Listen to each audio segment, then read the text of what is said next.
Assalamualaikum warahmatullahi wabarakatuh. Innal hamdalillah wassalatu wassalamu ala Rasulillah wa ala alihi wa sahbihi wa man tabi'ahum bi ihsan ila yaumil qiyamah.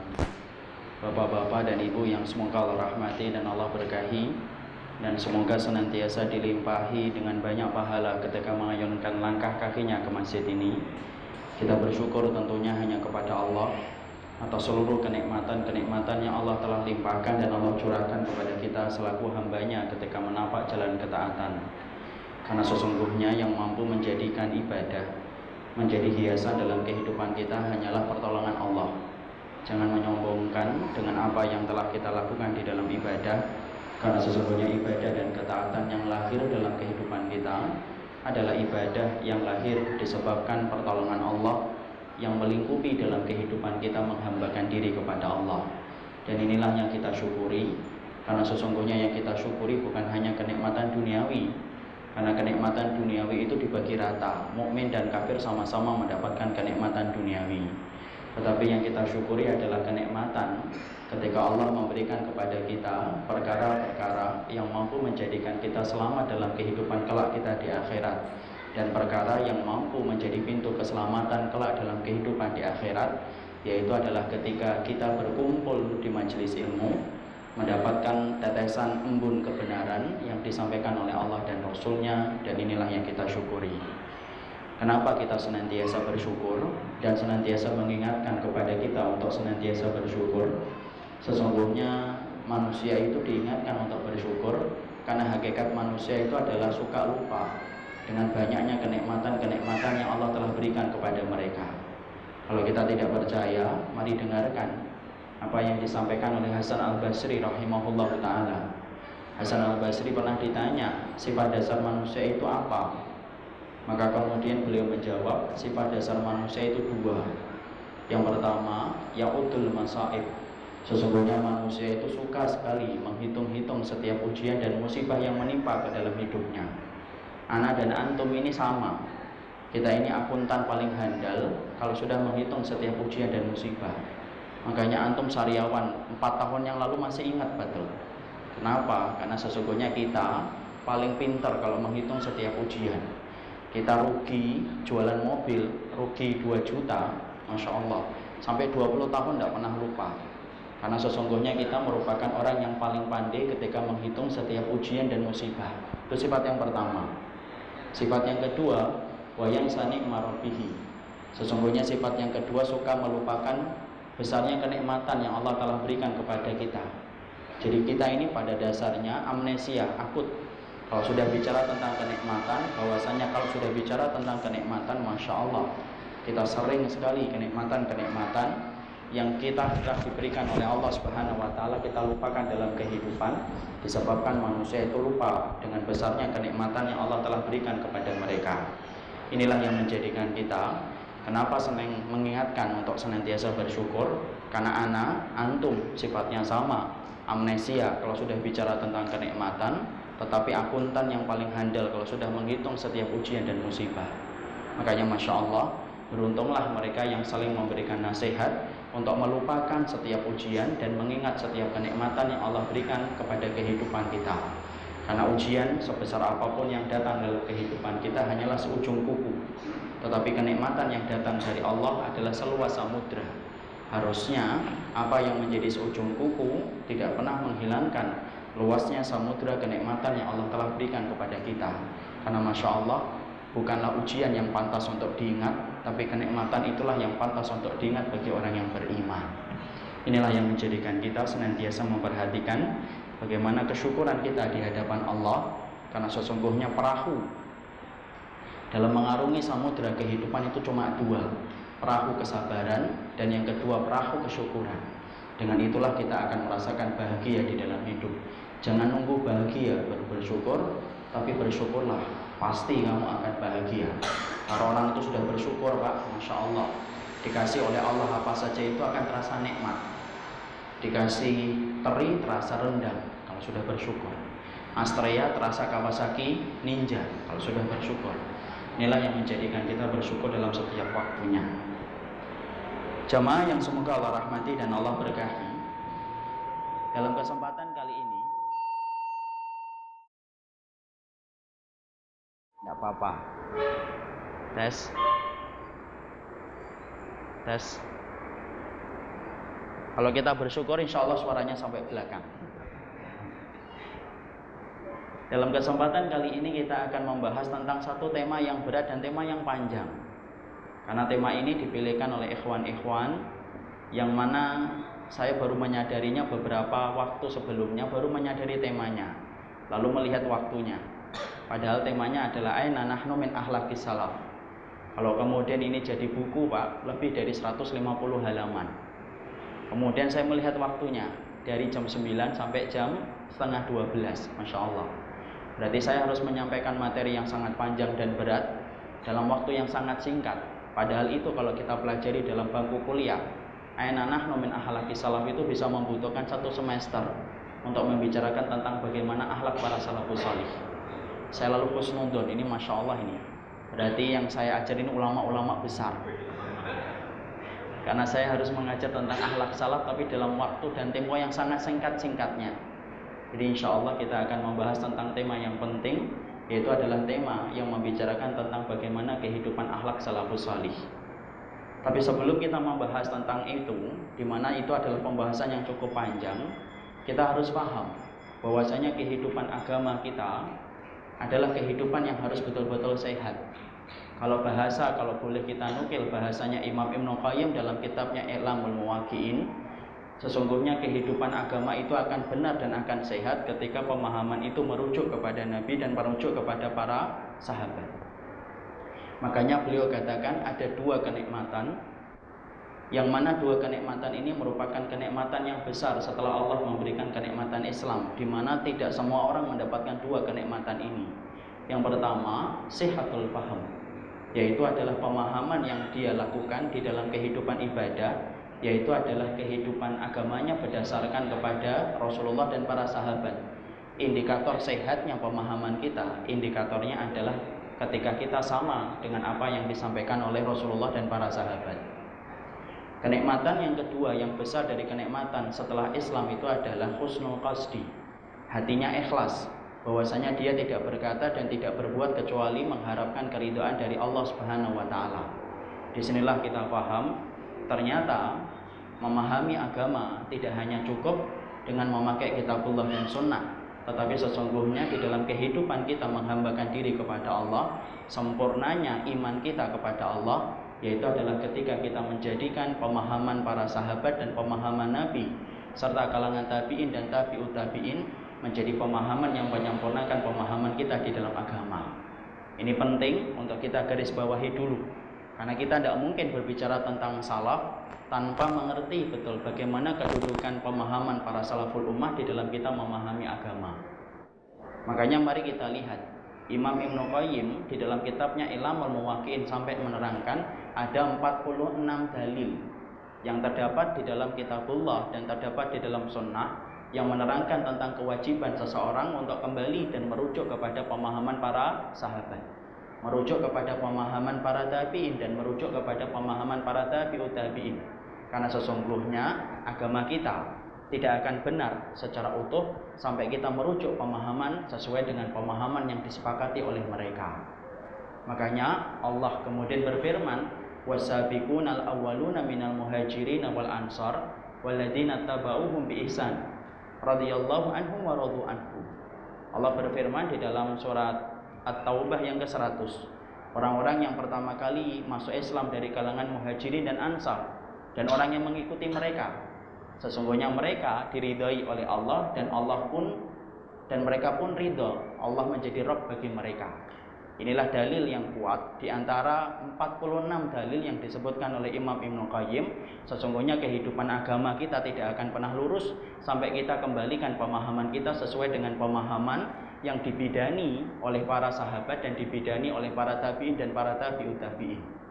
Agama kita Pak tidak akan lurus kalau agama kita dibidani dengan akal dan dibidani dengan logika serta hawa nafsu. Karena setiap pemahaman yang lahir dibidani oleh akal dan hawa nafsu akan justru menjauhkan kita dari hakikat kebenaran yang disampaikan oleh Allah dan Rasul-Nya. Karena yang paling paham bagaimana Quran diturunkan itu hanyalah satu, bagaimana para sahabat yang diteruskan oleh para tabi'in dan para tabi'ut tabi'in. Inilah yang menjadikan kita sepakat dulu. Jangan pernah menafsirkan apapun di dalam kitabullah, jangan pernah menafsirkan apapun yang disampaikan dalam penjelasan hadis Rasulullah, kecuali kita harus rujuk kembali kepada apa yang disampaikan oleh para sahabat dan para tabi'in. Sampai-sampai Imam Ibnu Taimiyah berkata di dalam tafsir Al-Kabir beliau, "Man fassara al-Qur'an bi ghairi tafsiri sahabati faqad akhta'a fi dalil wal madlul." Siapapun mereka yang menafsirkan Al-Qur'an tidak sesuai dengan apa yang ditafsirkan oleh para sahabat, faqad akhta'a, dia pasti salah mengambil dalil wal madlul, dan pasti telah salah mengambil kesimpulan dari dalil itu kalau dia tidak mengambil sebagaimana yang diambil oleh para sahabat. Kita ambilkan contoh betapa pentingnya pemahaman ini. Pemahaman dalam kehidupan agama adalah merujuk kepada para sahabat. Kalau kita perhatikan dalam kehidupan sehari-hari, ada orang yang mereka beribadah kepada Allah. Ketika mereka mengatakan bahwasanya mencapai makom tertentu menjadikan orang itu tidak lagi sholat dan ibadah. Kalau ditanya, kenapa fulan tidak lagi sholat dan tidak lagi ibadah? Mereka mengatakan karena makomnya sudah beda dengan makom orang awam. Dia sudah yakin. Kalau sudah yakin, berarti tidak lagi ibadah. Dia menyebutkan ayat, ikhwan. Jangan antum kira orang yang mereka salah di dalam pemahaman dan keyakinan itu tidak punya dalil. Punya dalil. Dia dibacakan ayat kepada kita. Wa'bud rabbaka hatta ya'tiyakal yakin. Sembahlah Allah sampai datangnya keyakinan. Berarti kalau kamu sudah yakin, ya tidak perlu nyembah Allah, tidak perlu sholat, tidak perlu puasa. Kenapa? Makomnya sudah makom hakikat. Masya Allah, dalilnya benar. Tetapi apakah pemahaman itu yang benar? Salah. Kata al-yakin di dalam ayat tersebut, dalam surat Al-Hijr tersebut, bukan al-yakin maksudnya keyakinan yang kita sering pahami dengan kata yakin. Bukan. Tapi sesungguhnya kalau kita membuka lembaran tafsir, kita akan tahu sesungguhnya kata yakin di dalam ayat tersebut artinya adalah al-maut, yaitu adalah kematian. Sembahlah Allah sampai datangnya kematian. Makanya Rasulullah sampai pada hari Senin ketika beliau meninggal dunia, Rasulullah SAW masih melaksanakan sholat subuh. Rasulullah agak membaik, 2 hari tidak keluar dari rumahnya Aisyah radhiyallahu anha. Senin pada waktu sholat subuh, maka beliau keluar dan masih beribadah kepada Allah. Kita perhatikan, ternyata ada orang yang mereka meyakini sesuatu yang salah, lalu mengatakan sebagian orang terbebas dari syariat, mengutip dari dalil tersebut, padahal dalilnya benar tetapi pemahamannya salah. Itulah bahayanya kalau kemudian kita tidak menggunakan pemahaman yang dirujuk oleh pemahaman para sahabat. Sebagaimana saya dulu pernah di daerah Magelang ngobrol dengan salah satu petani. Ketika petani itu saya ajak ketika berkumandang adzan asar, saya ajak, "Pak, ayo dong kita sholat." Yaudah mas, sholat dulu. Sholat. Kemudian habis sholat asar saya kembali lagi dan mendapati petani itu masih duduk di samping sawahnya, pinggir sawahnya. Lalu ngomong, "Kok nggak sholat pak?" "Oh enggak. Sholat itu intinya apa sih?" Saya mengatakan sholat itu ibadah. "Oh intinya itu ingat," kata beliau. Jadi kalau kemudian antum sudah ingat, kalau kamu sudah ingat, ya berarti tidak perlu sholat. Karena dia menyebutkan aqimis sholata lidzikri, tegakkanlah sholat untuk mengingatku. Jadi kalau sudah ingat ya tidak perlu sholat, yang penting ingat, eling. Coba. Kalau kita kemudian tidak ngerti, akhirnya mantuk-mantuk saja. Lalu kemudian saya sampaikan kepada beliau yang nggak kayak gitu pak tafsirnya. Cuma masalahnya orang awam diomongin tafsir, tanya tafsir itu apa, ya sudah nggak nyambung. Sabar dulu, karena menghadapi orang itu kan harus sabar. Tapi itulah bahayanya kalau kemudian kita menafsirkan Al-Quran tidak merujuk kepada pemahaman para sahabat. Bahkan antum juga kan sering secara tidak sadar dulu masih memakai ayat untuk hal-hal yang antum senengin. Kalau kemudian punya motor, belum punya SIM, ada polisi, membacanya apa? Sumum bukmun umyun fahum la yubsirun. Itu kaitannya apa? Tidak ada kaitannya. Tetapi dia mengatakan sumum supaya dia tuli, bisu, buta, tidak ngelihat. Sama itu dengan orang Jakarta. Orang Jakarta kalau ngelihat anjing, bacanya sumum bukmun umyun fahum la yubsirun. Karena apa? Supaya anjingnya tuli, anjingnya bisu, dan anjingnya buta. Masya Allah, tidak ada hubungannya. Itulah contoh-contoh konkret. Saya tidak perlu menyampaikan banyak dalil. Bahayanya kalau kita menafsirkan agama kita tidak sesuai dengan pemahaman yang disampaikan oleh para sahabat, para tabi'in dan para tabi'ut tabi'in. Yang timbul bukan kemaslahatan agama, tetapi justru yang timbul adalah banyak kemudaratan dan banyak keburukan di dalam kehidupan kita. Makanya bapak-bapak ini yang sudah membeli tafsir Imam Ibnu Katsir, tolong ya dibuka plastiknya, dibaca ya. Ini khusnudon, ini khusnudon, daripada belum punya bukunya kan. Saya khusnudon sudah beli, tapi kemudian plastiknya belum dibuka. Karena sesungguhnya kita harus merujuk. Setiap bapak mendapati dalil manapun, maka kemudian bapak ambil dalilnya, lalu baca di dalam tafsirnya. Itulah pemahaman kita akan menjadi pemahaman yang benar. Saya sedih Pak, beberapa pekan yang lalu, ini kasus terbaru. Secara tidak sengaja, qadarullah, ketika saya makan pagi sarapan di warung, di situ ada TV, ada acara agama. Lalu kemudian ada salah satu ustadz yang diustadkan di dalam televisi nasional tersebut. Kemudian menceritakan tentang hutang. Lalu salah satu jamaah berkata, Pak Ustadz, kalau saya punya hutang, doa apa yang saya harus baca? Antum tahu? Apa ustadznya menjawab? Sang ustadz menjawab, ibu baca Al-Lahab. Kemudian ibu usap-usap itu pintu rumahnya dan kusen jendelanya. Saya tidak buru-buru menyalahkan, karena kan kita tidak boleh buru-buru menyalahkan, ya atau tidak? Saya pulang ke rumah, saya buka Maktabah Syamilah, saya buka tafsir Imam Ibnu Katsir, saya buka Imam Qurtubi, saya buka Imam At-Tabari, bahkan miliknya Syekh Syinqiti saya buka. Ada nggak surat Al-Lahab yang dipakai untuk kemudian membayar hutang? Tidak ada. Surat Al-Lahab itu bercerita tentang istrinya Abu Lahab. Siapa istrinya Abu Lahab? Siapa? Siapa Ustaz? Ya betul, jangan dijawab Ummu Lahab ya, Ummu Jamil. Alhamdulillah ada yang jawab, menyelamatkan wajah segini banyaknya Pak. Jadi kemudian bercerita tentang Ummu Jamil. Tidak ada itu sangkut pautnya untuk kemudian membayar hutang, ikhwan. Coba antum bayangkan kalau setiap orang yang melihat TV nasional tersebut, dia pulang, dia merasa punya piutang. Setiap rumah orang yang piutang kepadanya diusap jendelanya dan diusap kusen pintunya, tidak dianggap security, tidak ditangkap security, sudah alhamdulillah itu. Tapi itulah yang terjadi. Kita, masya Allah, kalau kita tidak memahami tentang pentingnya akhlak, tidak memahami tentang manhaj salaf, maka sesungguhnya manhaj salaf ini adalah sebuah manhaj yang terkadang ketika kita melalaikan untuk berpegang dengannya, masya Allah, sesungguhnya akan rusak kehidupan agama kita. Inilah yang kita minta, makanya di dalam setiap kita sholat, kita membaca surat Al-Fatihah, ihdinas siratal mustaqim. Maka ditanyakan kepada Abdullah bin Mas'ud radhiyallahu anhu, ma huwa siratal mustaqim? Yang senantiasa dibaca oleh kita setiap harinya lebih dari 17 kali, ikhwan. Maka Abdullah bin Mas'ud lalu kemudian mengatakan, as-siratal mustaqim alladzi tarakana alaihi Rasulullah wa amila bihi ashabuhu wa tabi'un wa tabi'ut tabi'in. Maka Abdullah bin Mas'ud kemudian berkata ketika ditanya, apa itu artinya siratal mustaqim yang diminta oleh seorang manusia ketika sholat, ketika membaca Al-Fatihah?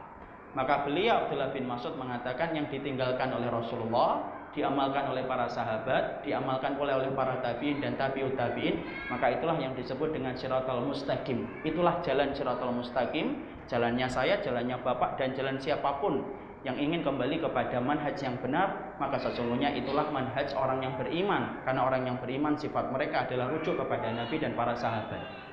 Jadi sesungguhnya manhaj salaf itu tidak dimiliki oleh kelompok tertentu, tidak pernah dikangkangin oleh kelompok tertentu. Fulan manhaj sunnah, yang lain tidak sunnah. Karena sesungguhnya manhaj sunnah itu bukan milik kelompok, tetapi adalah milik setiap orang yang beriman ketika mereka rujuk pemahaman mereka, kembalikan pemahaman mereka sesuai dengan pemahaman Nabi dan para sahabat, serta para tabi'in dan para tabi'ut tabi'in, maka pahami, dialah siratal mustaqim, dialah yang berjalan di atas panggung kebenaran, dan akan mendapatkan ridhanya Allah ketika mereka mengikhlaskan diri mereka diatur oleh Allah dan Rasulnya. Ini sepakat kita di sini. Mari kita kemudian jujur. Setelah kita yakin berdasarkan kepada siraman dalil yang telah disampaikan oleh Allah dan Rasulnya tentang kebenaran mutlak manhaj salaf sholih, yang mana kita harus mengikuti mereka, dan ini bukan milik kelompok tertentu. Sekali lagi, tidak boleh ada yang mengklaim bahwasanya mereka itu adalah orang yang bermanhaj salaf satu-satunya tunggal.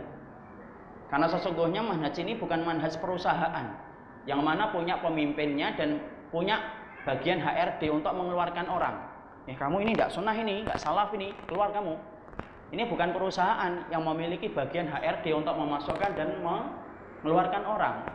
Tetapi sesungguhnya Syekh Utsaimin menyampaikan di dalam syarahnya Al-Hadis Arba'in, siapapun manusia yang mereka ingin kembali kepada ajaran yang merujuk kepada pemahaman Nabi berdasarkan pemahaman para sahabat, mereka adalah orang yang berjalan di atas sunnah. Kalaupun ada kekurangan, itu hal yang wajar, karena tidak ada yang maksum di atas muka bumi ini kecuali adalah Rasulullah Sallallahu Alaihi Wasallam. Setelah kita sepakat, Pak, dalam titik yang paling penting tentang manhaj salaf ini, dan saya yakin sudah pernah disampaikan. Maaf ya, saya dapat air, Bapak nggak dapat ya. Maka kemudian kita harus jujur. Ketika kita sudah sepakat bahwasanya kita sepakat kembali pemahaman kita sebagaimana pemahaman Nabi supaya kita selamat, karena Rasulullah mengatakan bahwasanya wa taftariqu ummati ala salasin wa sab'ina firqatan kulluhum finnar illa wahidah. Qalu famal wahidatu ya Rasulullah? Qala ma'ana alaihi wa ashabi. Rasulullah pun menyampaikan, sesungguhnya umatku terpecah menjadi 73. Maka sesungguhnya semuanya masuk ke dalam neraka kecuali satu. Para sahabat lalu bertanya, famal wahidatu? Siapa yang satu itu ya Rasulullah? Kemudian Rasulullah menjawab, ma ana alaihi wa ashabi, yaitu adalah mereka yang mengikuti aku dan mengikuti para sahabatku. Jadi kita sepakat manhaj salaf atau manhaj sunnah adalah manhaj yang kita minta setiap kita sholat, supaya pemahaman kita tidak nyimpang ke kanan, tidak nyerong ke kiri, tapi betul-betul berdasarkan kepada apa yang disampaikan oleh Rasulullah dan para sahabat. Sekarang permasalahannya adalah, kalau kita sudah sepakat untuk mengikuti manhaj salaful ummah, maka kita harus sepakat pula mengikuti manhaj mereka itu tidak boleh separuh-separuh. Tetapi sesungguhnya kita harus pula mengikuti bagaimana akhlak mereka. Karena ada orang yang hanya mengambil manhaj tetapi tidak mengambil akhlak yang dicontohkan oleh Rasulullah dan dicontohkan oleh para sahabat dan dicontohkan oleh para tabi'in. Itu berarti membedakan antara manhaj dengan akhlak. Padahal kita tidak bisa bicara tentang manhaj kecuali kita harus membicarakan tentang akhlak mereka. Bapak bicara tentang manhaj, tetapi Bapak tidak mau berbicara tentang akhlak para salaful ummah, maka Bapak sama saja, yaitu adalah membicarakan badan tanpa baju. Pasti ada salah satu yang akan kena aibnya. Ada orang yang berakhlak salaf tapi tidak bermanhaj salaf, pasti aib. Sebagaimana orang yang mengaku bahwasanya dia bermanhaj salaf tapi tidak punya akhlak salaf, maka itu pun aib. Karena apa? Itu kesatuan yang tidak bisa dipisahkan. Layaknya suami istri yang saling setia, mereka saling membutuhkan, tidak bisa dipisahkan. Sebagaimana baju dengan badan kita, kita ini satu kesatuan dengan baju. Kita tidak akan keluar dari kamar mandi setelah kita yakin kita memiliki baju. Maka sama, jangan tolong, jangan dibedakan antara manhaj salaf dengan akhlak salaf. Karena sesungguhnya dua perkara itu tidak mampu dipisahkan dalam kehidupan kita beribadah kepada Allah. Karena Masya Allah, para salaf itu adalah orang yang senantiasa betul-betul memperhatikan akhlak. Tidak ada kaum yang paling banyak memperhatikan akhlak kecuali adalah para salaful ummah. Bahkan Nabi saja, Masya Allah, Nabi bukan hanya mengaku sunnah loh, Nabi itu pemilik sunnah. Adalah orang yang paling baik akhlaknya dan paling mulia di dalam tutur katanya dan perbuatannya. Kalau kita sudah bicara Nabi, Pak, kita sepakat, Pak, Nabi itu adalah pemilik sunnah. Nabi sebagai pemilik sunnah, Masya Allah, perhatikan bagaimana sikap beliau ketika beliau menyikapi para sahabat dan ketika beliau berakhlak dengan para sahabat. Tidak ada orang yang paling baik akhlaknya di atas muka bumi ini kecuali adalah Rasulullah. Sampai Allah memuji Rasulullah sebagai orang yang memiliki akhlak yang mulia. Wa innaka la'ala khuluqin azim. Allah yang memujinya, Pak. Kalau yang memuji tetangga itu masih relatif. Kalau yang memuji anak relatif. Karena kadang-kadang kita muji fulan baik, tapi belum tentu tetangganya bilang baik. Kalau kita memuji seorang laki-laki, Masya Allah laki-laki baik, belum tentu istrinya setuju. Biasa jadi istrinya Anda di rumah Anda kayak gitu, beda kan? Karena pujian manusia itu relatif. Tapi kalau pujian datang dari Allah itu kan mutlak, bukan relatif. Dan Allah mensifati wa innaka la'ala khuluqin azim. Sesungguhnya Rasulullah itu merupakan akhlaknya itu adalah akhlak yang paling agung. Disinilah kita paham kehidupan antara manhaj dengan akhlak itu tidak bisa dipisahkan. Ada orang yang mereka menepuk dada, saya bermanhaj salaf tapi tidak memiliki akhlak, maka kemudian rusak. Apa yang dia sampaikan menjadi rusak. Kenapa? Karena dia tidak memiliki akhlak. Sebagaimana ada orang yang berakhlak tetapi tidak memiliki manhaj salaf. Contohnya apa? Kelompok-kelompok sesat itu kadang-kadang mereka mengandalkan akhlak, tapi manhaj mereka tidak benar, salah. Dua kesatuan yang tidak bisa dipisahkan sebagaimana baju dengan badan, saling melengkapi dan tidak akan pernah berpisah. Inilah yang menjadikan kita paham betul, Masya Allah, tidak ada generasi yang paling memperhatikan tentang kehidupan akhlak kecuali adalah para salaful ummah. Makanya Masya Allah sampai Nabi pun menjelaskan tentang banyak keutamaan akhlak. Nanti kita bicarakan satu persatu. Tapi mari kita merujuk dulu kepada pendapat para sahabat dan para tabi'in ketika mereka menjelaskan tentang akhlaknya para sahabat dan akhlaknya Nabi. Mari kita ambil contoh Abdullah bin Mubarak.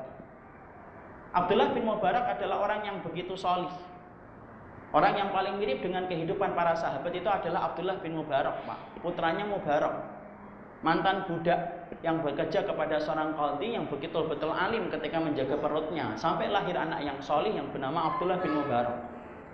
Abdullah bin Mubarak, perhatikan bagaimana kehidupan beliau ketika beliau menyebutkan pentingnya akhlak.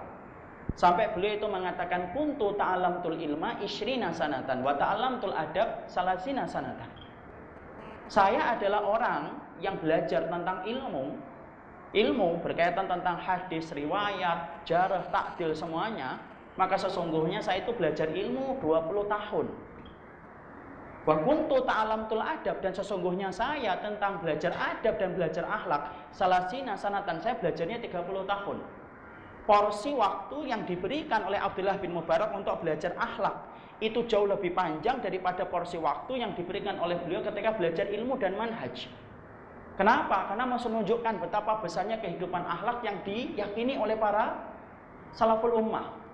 Salaful ummah yakin nih, kalau sudah mendapatkan sunnah, tidak ada perhiasan yang paling indah untuk menyelimuti kehidupan sunnah ketika kita ambil dari Nabi kecuali kehidupan akhlak.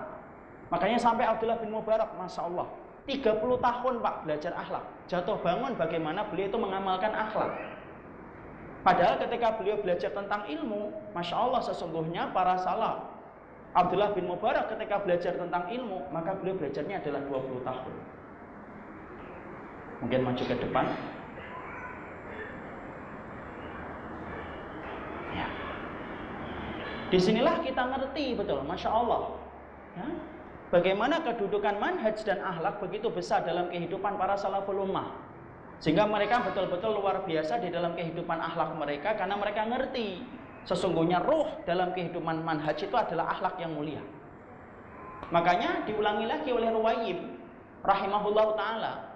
Ruwayyim rahimahullahu ta'ala pernah berkata kepada anaknya ketika anaknya itu sedang membaca kitab. Pembaca kitab. Lalu kemudian dia berkata kepada anaknya yang sedang belajar untuk mengkaji setiap riwayat yang dia dapatkan, maka kemudian dia belajar.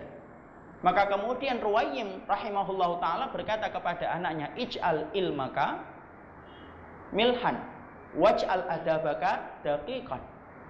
Maka dia berkata kepada putranya, di mana putranya saat itu sedang belajar membaca kitab, mempelajari tentang riwayat. Nah, kalau kamu belajar, jadikanlah ilmu yang kamu peroleh dari kitab itu ibaratnya adalah garam.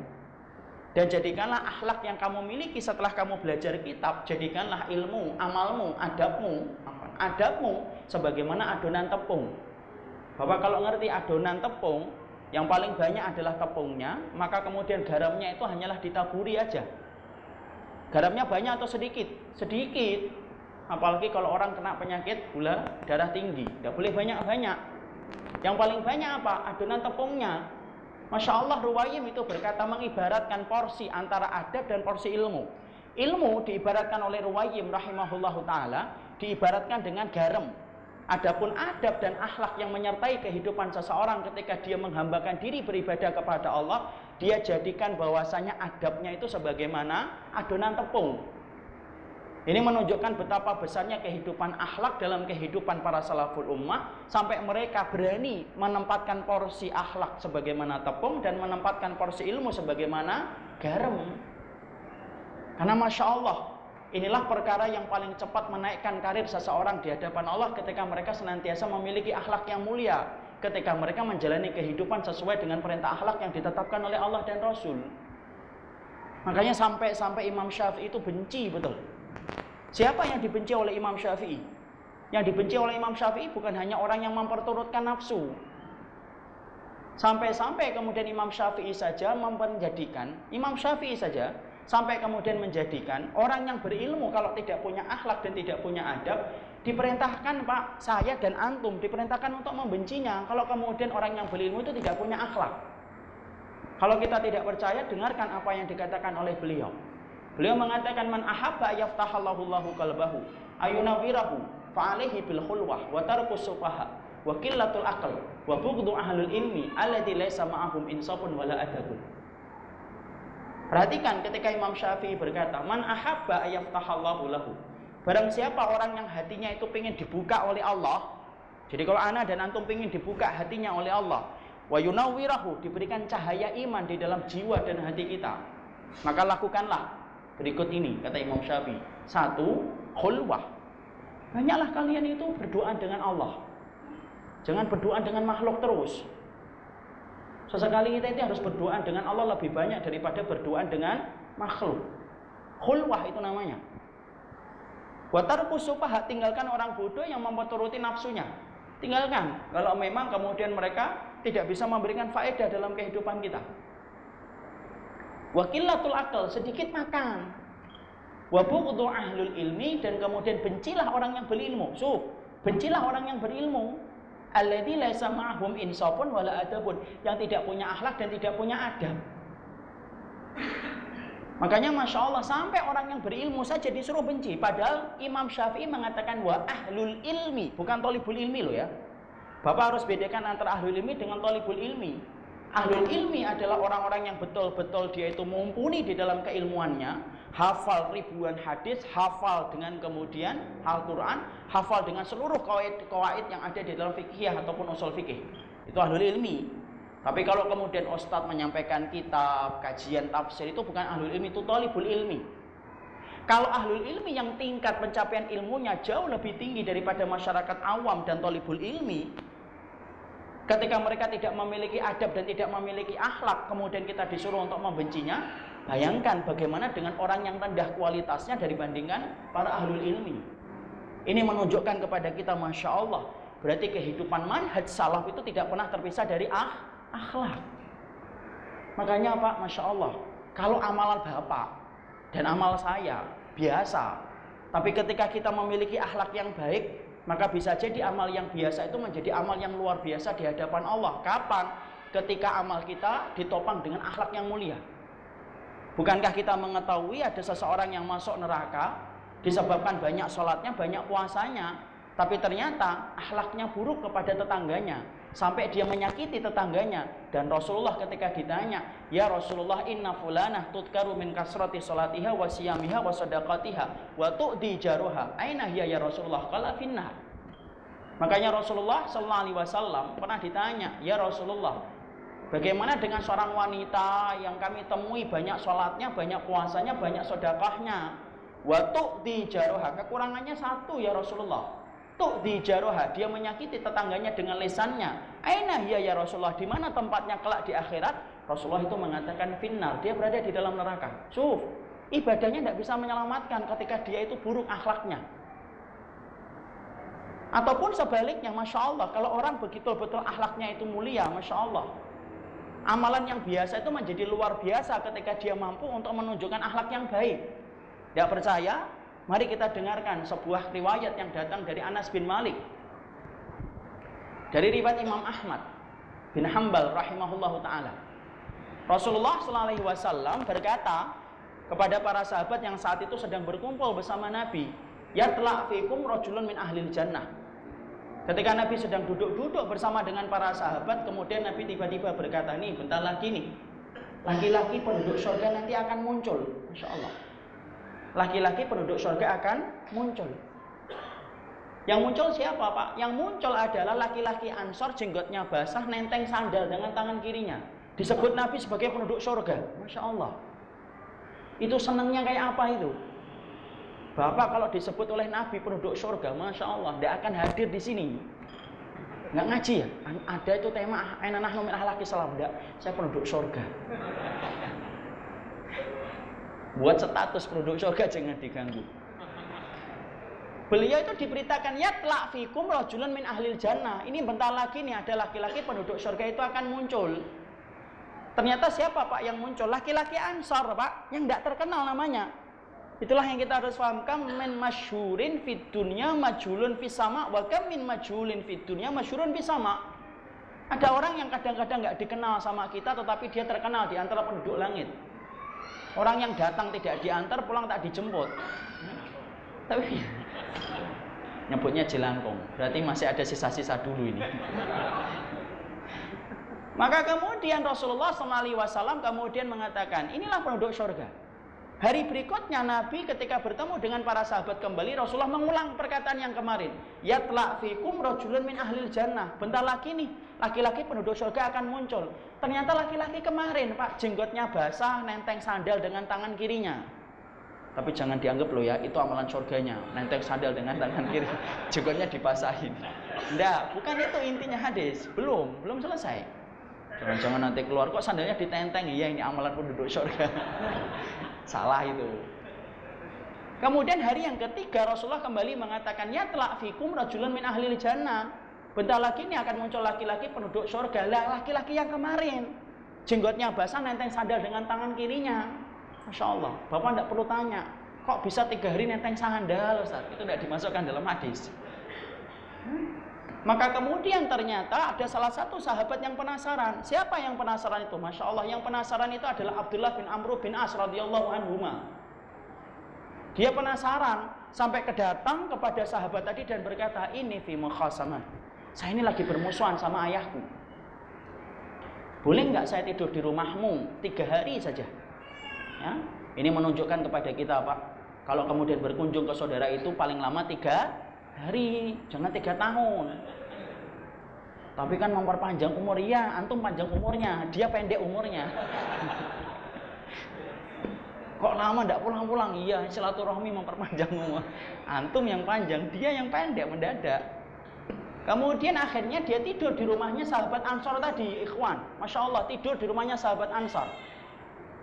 Masya Allah, setelah dia tidur di rumahnya sahabat Ansar tadi, dia perhatikan kehidupan malamnya, dia sengaja tidak tidur untuk memperhatikan apa yang dilakukan oleh laki-laki Ansar itu, sampai Nabi mengabarkan 3 kali penduduk surga. Umar saja cuma 2 kali loh. Ini 3 kali Nabi mengabarkan dia penduduk surga. Dilihatin ini pasti habis sholat isya langsung sholat malam ini. Ternyata habis sholat isya tidur. Tolong ya, bagi yang tidak pernah sholat tahajud jangan ngambil dalil ini ya. Tuh, ada penduduk surga tidak pernah tahajud. Saya berlepas diri dari pemahaman yang menyimpang. Jadi kemudian habis sholat isya, dia tidur. Ditunggu jangan-jangan bentar lagi bangun ini. Ternyata bangun sebentar ketika dia agak gusar di dalam tidurnya. Ketika duduk, apa yang dilakukan olehnya? Dia hanya berzikir saja. Qomat kamit dengan lisannya yang terbaca oleh matanya. Setelah itu dia, oh pasti ini masalah setelah ini dia sholat. Enggak, tidur lagi sampai subuh. Masya Allah itu. Tapi tolong ya, jangan salah paham ya. Saya khawatir banget ini masalahnya. Lalu kemudian hari yang kedua sama. Dilihatin ibadahnya ketika pagi, sore sama dengan para sahabat. Tidak ada yang istimewa. Malamnya kembali tidak sholat tahajud, ikhwan. Tidak sholat tahajud. Pada hari yang ketiga pun sama. Hari yang ketiga pun tidak sholat tahajud. Maka kemudian ketika gusar di dalam tidurnya, zikir sebentar, kemudian tidur kembali. Sudah sampai pagi. 3 hari. Padahal Nabi mengabarkan bahwasanya dia penduduk surga sampai 3 kali. Maka kemudian akhirnya Abdullah bin Amr bin As radhiyallahu anhuma lalu kemudian berkata, tidak tahan dia, akhirnya dia cerita, sesungguhnya saya itu tidak ada permasalahan dan permusuhan dengan ayah saya. Tapi sesungguhnya saya niat untuk tidur di rumahmu supaya aku tahu dan mencuri ilmu. Apa sih yang kamu lakukan? Sampai kemudian Nabi mengabarkan bahwasanya kamu itu penduduk surga sampai 3 kali. Tapi ternyata Masya Allah yang aku lihat itu tidak ada yang istimewa. Sama dengan para sahabat yang lainnya. Laki-laki Ansar itu kemudian berkata, kalau kamu melihat amalan zahirku ya semacam itu. Ya sudah, itulah semacam itu amalanku. Tidak ada yang istimewa. Abdullah bin Amr bin As merasa gagal untuk mendapatkan jawaban, dia pulang minta pamit sudah. Merasa gagal mendapati jawaban dan dia merasa ini pasti dia sembunyikan amalnya. Baru beberapa langkah dipanggil oleh laki-laki Ansar itu, kecuali satu. Hatiku tidak pernah hasad kepada orang yang beriman. Tidak pernah berkeinginan untuk mendolimi mereka. Dan setiap kedoliman yang dilakukan oleh mereka, Masya Allah, aku maafkan kedoliman mereka setiap aku menjelang tidurku, dalam satu riwayat. Masya Allah. Maka kemudian Abdullah bin Amr bin As berhenti, menghampiri laki-laki Ansar itu dan berkata, ini loh amalmu yang menjadikan kamu itu dimasukkan oleh Allah ke dalam surga. Akhlak atau tidak akhlak? Akhlak. Mencintai tok, Pak. Belum ngasih hadiah itu. Belum ngajak makan soto Betawi. Baru mencintai tok dan tidak punya keinginan untuk hasad. Allah membayar kontan itu, kemudian bagaimana kebeningan hatinya ketika dia mencintai orang yang beriman. Baru mencintai orang yang beriman saja, ketika dia mencintai orang itu disebabkan karena dia beriman kepada Allah dan antum mencintainya, antum tidak ingin mendoliminya, antum tidak ingin menghujatnya, antum tidak ingin memfitnahnya dan memaafkan kesalahan mereka, Allah bayar kontan. Kalaupun antum kececer dalam ibadah sunnah, tapi kalau antum punya hati yang bening beribadah, hati yang bening mencintai orang yang beriman, Allah angkat itu ibadah sunnah antum yang sering kececeran itu menjadi amal yang besar di sisi Allah. Bukan berarti habis ini kita nggak ngamalin sunnah loh. Wajib, dzikir pagi, dzikir petang, sholat tahajud dan yang lainnya. Tapi ini menunjukkan kepada kita itu loh, harga akhlak itu sampai luar biasa dihargai oleh Allah Subhanahu wa taala. Padahal di satu sisi tadi dalam riwayat Muslim, dalam riwayat yang lainnya dikatakan ada fulanah banyak sholatnya, banyak puasanya, banyak dzikirnya. Tapi ternyata dia menyakiti tetangganya, kemudian Allah masukkan dia ke dalam neraka. Karena ternyata persoalan akhlak itu bukan persoalan rendah, tapi persoalan besar dalam kehidupan. Inilah yang menjadikan akhirnya kita paham kenapa sampai pembahasan akhlak itu panjang. Karena memang betul-betul perkara yang paling berat ketika ditimbang di dalam timbangan kelak pada waktu hari kiamat itu urusan akhlak. Dan urusan akhlak ini penting untuk kita ketahui dan untuk kita pelajari. Kenapa? Akhlak di dalam sunnah itu ditentukan oleh wahyu, tidak ditentukan oleh adab, tidak ditentukan oleh adat. Dan kita harus paham, harus mengerti, harus mengkaji, tidak ada pernah selesainya. Makanya lihat kalangan-kalangan para ulama salaf itu kalau bicara tentang ada Ibnu Muflih, Al-Adab Asy'ariyah. Ya, kemudian ada kitabnya Imam Bukhari, Adabul Mufrad. Ada kitabnya Mausu'atul Adab Al-Islamiyah Al-Murattabah ala Hurufil Hijaiyah. Kenapa semuanya berbicara tentang masalah akhlak? Karena mereka sepakat kok bahwasanya masalah akhlak itu masalah yang besar dalam kehidupan setelah orang mempelajari sunnah. Rasul orang yang paling ngerti, dan Rasul itu orang yang paling ngerti bagaimana menunjukkan akhlak kepada para sahabat. Masya Allah, mari kita perhatikan bagaimana menunjukkan riwayat-riwayat yang menunjukkan bahwasanya Nabi itu adalah orang yang paling berakhlak di antara para sahabat. Bahkan sampai Nabi pernah bermuka masam sekalipun ditegur sama Allah. Bermuka masam tok, Pak. Padahal saat itu bermuka masam kepada siapa? Abdullah bin Umi Maktum. Buta atau tidak buta? Buta. Tahu nggak dimasamin oleh Nabi? Enggak. Hanya bermuka masam. Allah tegur itu Nabi. Dan kemudian Allah peringatkan Nabi, padahal hanya bermuka masam kepada orang yang buta. Masya Allah, kalau hanya bermuka masam Allah tidak ridho, sampai kemudian Nabinya diperingatkan oleh Allah, apalagi orang yang lebih daripada bermuka masam kepada hamba yang beriman. Karena sesungguhnya ini bukan masalah kecil, masalah akhlak kepada orang yang beriman, tapi ini masalah besar dalam kehidupan. Makanya Nabi, Masya Allah, kehidupannya luar biasa ketika mendidik para sahabat. Akhlaknya Nabi hidup di antara akhlaknya para sahabat. Mari kita ambil contoh satu persatu riwayat. Kita langsung bicara tentang riwayat-riwayat yang hidup langsung dari Rasulullah. Nabi itu pernah didatangi, Pak, tentang seseorang yang melakukan perkara dosa. Apa perkara dosa yang dilakukan oleh dia? Perkara dosa yang dilakukan oleh dia itu adalah inni waqa'tu baina imra'ati fi nahari Ramadan. Saya itu mencampuri istri saya pada siang hari bulan Ramadan. Halaktu ya Rasulullah, saya celaka ya Rasulullah. Mencampuri istri di siang hari bulan Ramadan, dosa besar atau dosa kecil? A, dosa besar. B, dosa kecil. C, mumet. Yang mana? Dosa besar atau dosa kecil? Dosa besar. Ada seorang sahabat datang kepada Nabi ketika Nabi sedang majelis dengan para sahabat.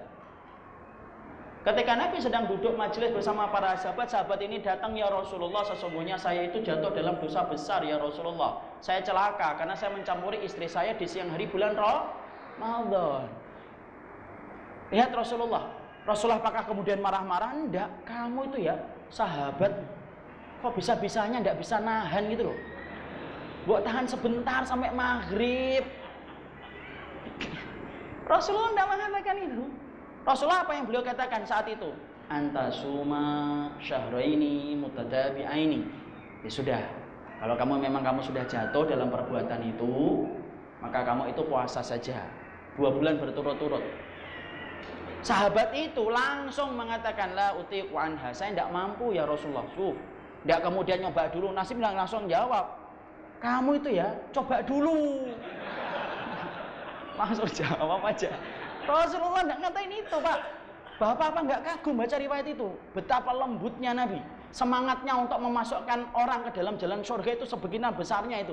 Sunnah itu tidak pernah menjadikan kita mengeluarkan orang dari surga, tapi semangatnya sunnah itu memasukkan orang ke dalam surganya Allah sebanyak-banyaknya. Maka Nabi mengatakan, masa 2 bulan berturut-turut tidak kuat ya Rasul. Nabi tidak marah. Masya Allah ya kamu itu ya, kalau sudah ngerasain nikmat ya dibalas dulu. Enggak. Kemudian Rasulullah lalu mencarikan solusi yang kedua. Langsung itu, antum baca hadis yang Bukhari Muslim. Yang kedua yang disampaikan oleh Nabi saat itu apa? Nabi lalu mengatakan, yaitu kalau begitu tahriru raqabah, kamu bebaskan budak. Ya Rasulullah, saya tidak punya uang membebaskan budak. Ya sudah, kalau kayak gitu berikan makanan kepada 60 orang miskin. Lihat, Nabi memberikan tahapan-tahapan. Tidak mampu membebaskan budak, ya sudah, kamu berikan makanan kepada 60 orang miskin. Ya Rasulullah, saya tidak punya makanan. Coba. Lalu kemudian Nabi masuk ke dalam rumahnya, ada sekantong kurma, dikasihkan itu kepada sahabat tadi yang mencampuri istrinya pada siang hari bulan Ramadan, yang mana kita membaca itu dosa besar. Nih, kasihkan kepada tetanggamu miskin, aku membantumu untuk membayar kafarah. Lalu dia berkata, ya Rasulullah, emang ada yang lebih membutuhkan kurma ini selain saya ya Rasulullah? Coba. Ya sudah, buat kamu saja. Masya Allah. Itu kurma, Pak, bukan kurma ajwa, itu ajwa banget itu. Itu kurma Nabi banget itu. Tapi Masya Allah, di situ kita melihat bagaimana akhlaknya Rasulullah SAW. Dia ngerti nih sahabat ini memang tahapannya sampai di situ. Coba kalau kita bandingkan dengan orang hari ini ketika mendapati mungkin ada orang yang berdosa, Masya Allah, kita seakan-akan menutup pintu rahmat Allah untuk mereka ketika kita sebel dengan dosa mereka. Seakan-akan kamu tidak bisa masuk surga ini. Padahal orang yang memiliki sunnah, pemilik pabrik sunnah itu Nabi. Tapi Masya Allah, perhatikan Rasulullah ketika beliau menjalankan akhlak yang luar biasa dalam kehidupan beliau. Kenapa saya kutip semacam ini? Karena sesungguhnya kita perlu untuk mengambil sunnahnya Nabi, bukan hanya sunnah di dalam masalah sholat, sunnah dalam masalah zikir, tapi sunnah ketika ngingetin orang itu juga harus paham. Jangan kita kira loh Pak, orang yang berdosa hari ini, bisa jadi besok mereka bertobat dan Allah terima tobatnya, dan bisa jadi hari ini kita yang ngaji belum tentu istiqamah ketika mati. Jangan nyinyir sama pelaku dosa. Kenapa? Bisa jadi mereka yang tobat, dan bisa jadi kita nggak istiqamah. Sebagaimana Nabi dalam satu riwayat yang lainnya yang diceritakan dalam kitab Bidayatul Mustahid oleh Imam Ibnu Rushdi, riwayat yang sahih. Ketika Nabi sholat, kemudian tiba-tiba ada seorang sahabat namanya Abu Bakrah datang. Abu Bakrah melihat para sahabat dan melihat Nabi sedang sholat, sudah ruku. Saat itu syariat sudah turun bahwasanya orang yang mengetahui ruku itu kemudian dapat 1 rakaat. Man adroka ruku adroka rakaat. Siapapun yang mengetahui rukuknya imam, maka dia mendapatkan 1 rakaat. Abu Bakrah belum masuk masjid. Rukuknya di mana, Pak? Di luar. Rukuk dia langsung, jalan dia masuk ke dalam shaf. Coba kalau antum boleh kayak gini, Masya Allah, antum rukuk dari rumah sampai ke sini. Rukuk. Tapi perhatikan Rasulullah SAW ketika kemudian selesai, maka kemudian Nabi sudah dikabari oleh malaikat Jibril, siapa tadi di antara kalian yang kemudian sembari rukuk jalan? Yang ditanya para sahabat, yang ngaku. Kalau yang ditanya di sini mungkin tidak ada yang ngaku sampai majelis selesai. Ana ya Rasulullah, saya ya Nabi. Abu Bakrah, saya. Perhatikan Nabi, langsung Nabi mengatakan, akhta'ta, kamu salah besar ya Abu Bakrah. Enggak. Perhatikan, Nabi dengan lembutnya berkata kepada Abu Bakrah, Zadakallahu khirsan. Tahu artinya? Insya Allah tidak tahu artinya. Nabi berkata, Zadakallahu khirsan. Semoga Allah itu menambahmu dalam semangat kebaikan. Wala tu'id. Tapi jangan kayak gini lagi, diulangi lagi ya. Nabi mendahulukan doa.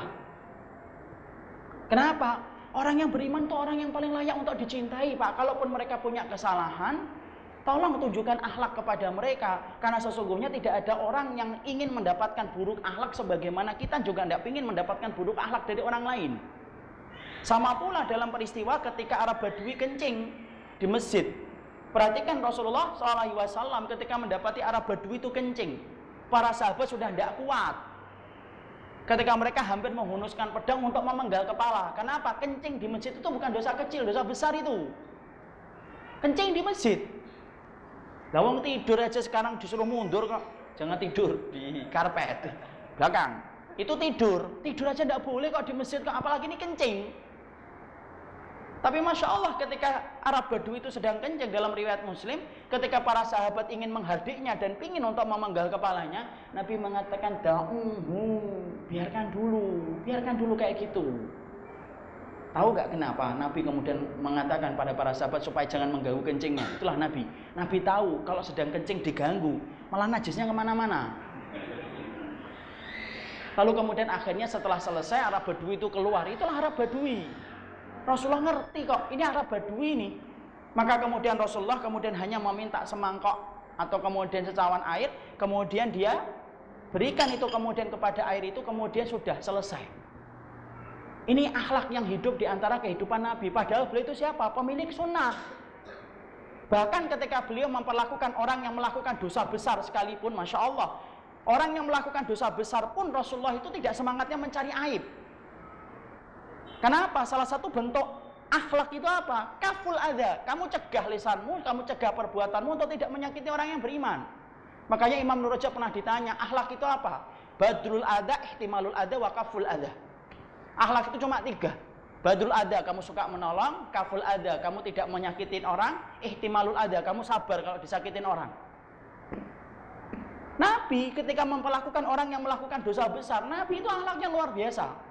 Bukan hanya kepada orang yang mencampuri istrinya, bahkan kepada orang yang berzina yang datang kepada Nabi, Nabi pun memperlihatkan akhlak yang mulia. Lihat dalam riwayat Muslim, ketika ada seorang sahabat yang bernama Ma'is bin Malik datang kepada Rasulullah.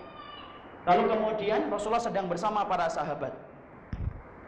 Lalu kemudian Rasulullah SAW mendapati pernyataan dari Ma'is bin Malik, ya Rasulullah tohirni, ya Rasulullah tolong sucikan saya. Tahukah kita, Nabi itu sebenarnya sudah tahu kalau Ma'is bin Malik itu minta dibersihkan dari dosa zina.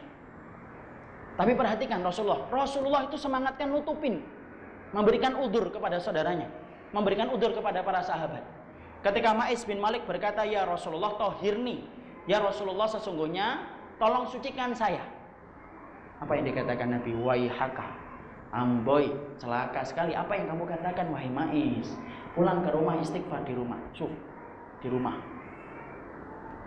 Lalu baru beberapa langkah datang lagi. Kemudian dia berkata kembali, ya Rasulullah tohirni, ya Rasulullah tolong sucikan saya ya Rasulullah. Baru beberapa langkah datang lagi. Kemudian Rasulullah mengatakan, pulang, kamu pulang, istighfar di rumah, tobat di rumah saja. Waihaka, farji, pulang kamu ke rumah, istighfar di rumah, wahai Ma'is.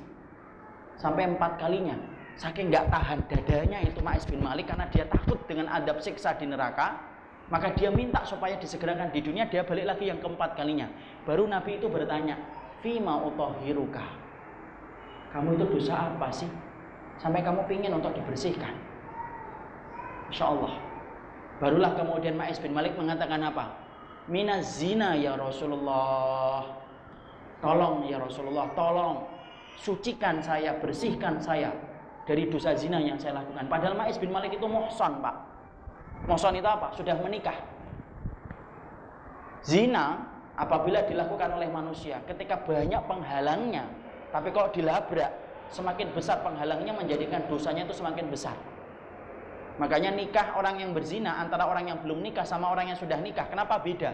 Karena semakin banyak penghalangnya, kok sampai masih jatuh dalam zina, itu dosanya semakin besar.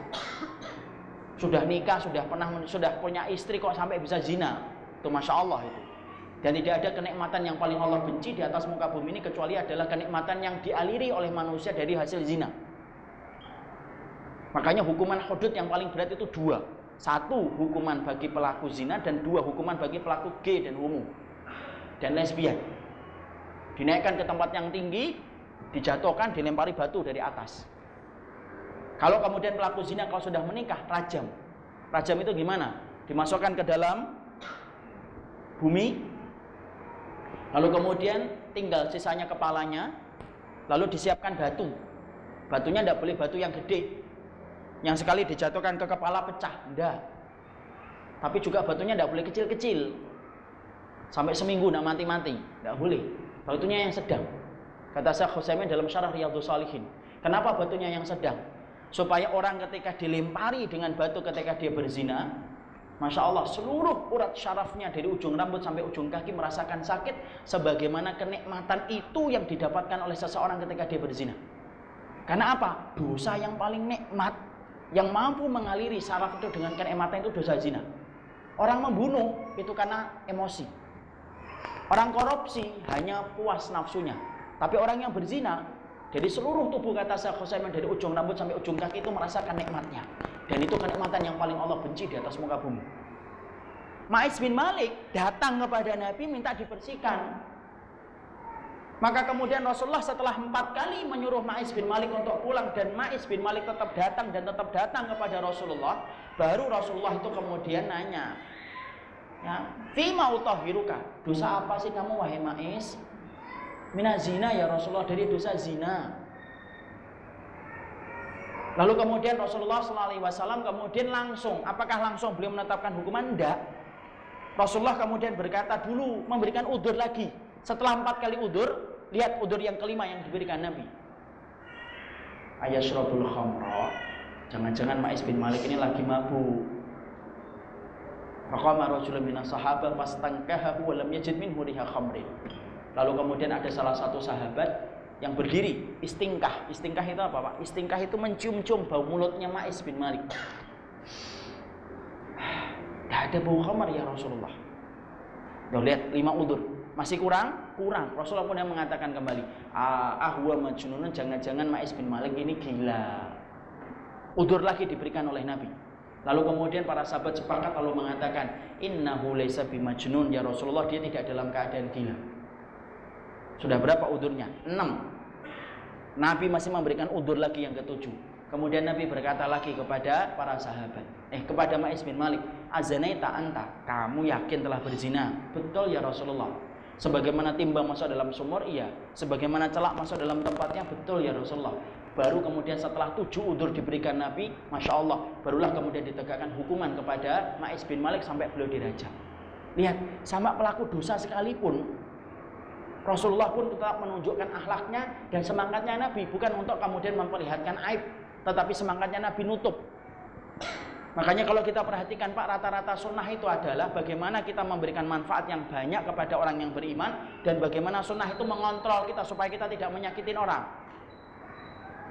Makanya Masya Allah kan, sampai-sampai kalau kita bulan puasa dibutuhkan berapa saksi kalau kita ingin memastikan 1 Ramadan? 1 orang saksi.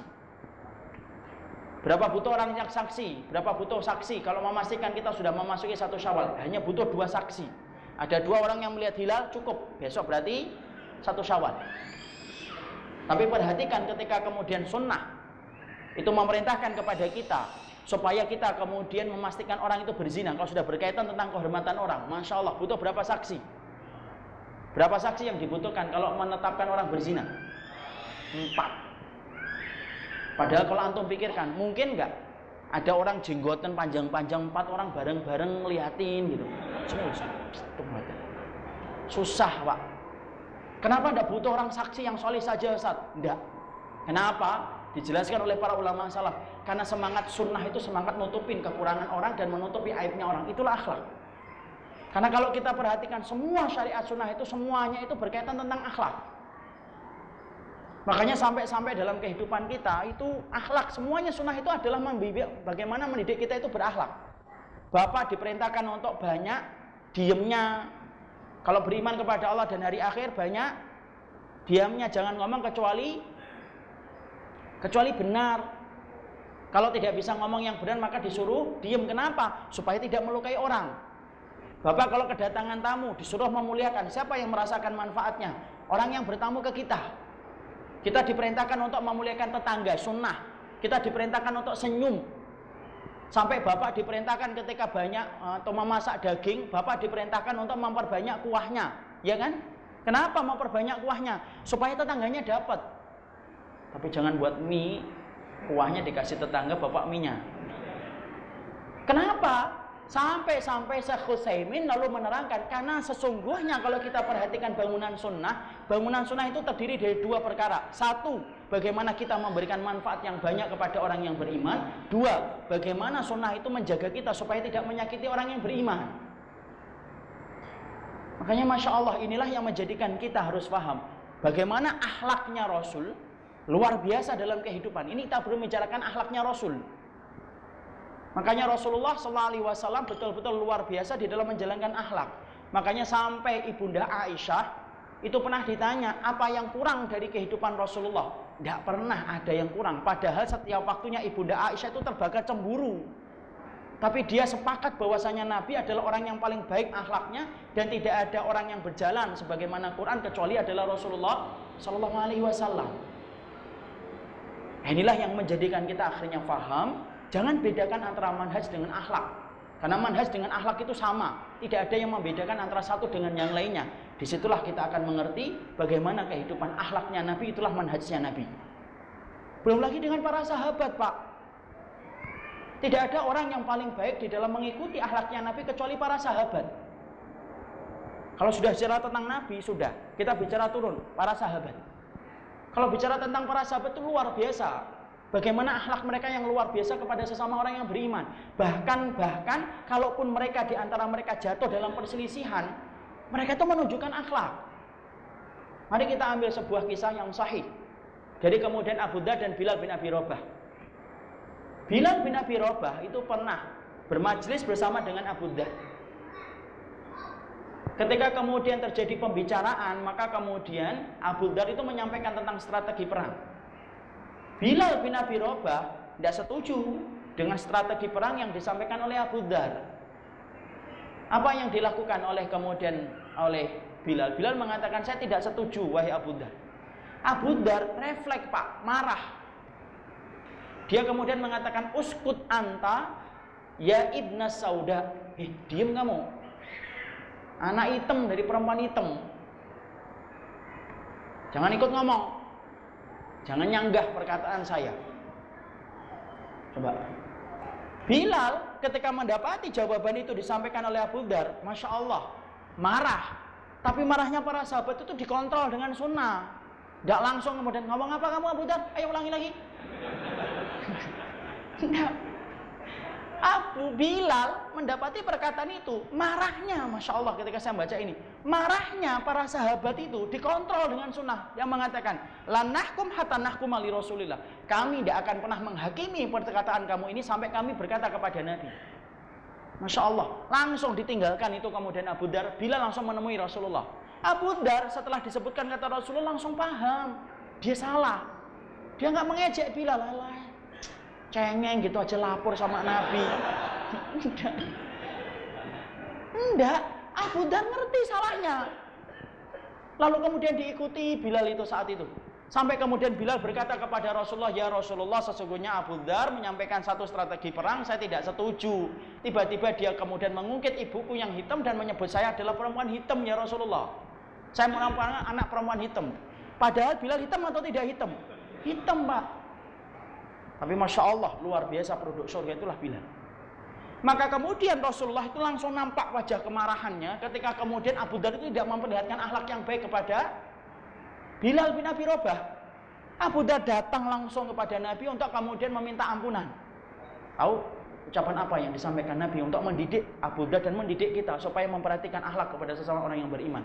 Rasulullah berkata kepada Abu Dzar, "Air tahu bi ummihi Abu Dzarrin, innaka mru'un fika jahiliyah."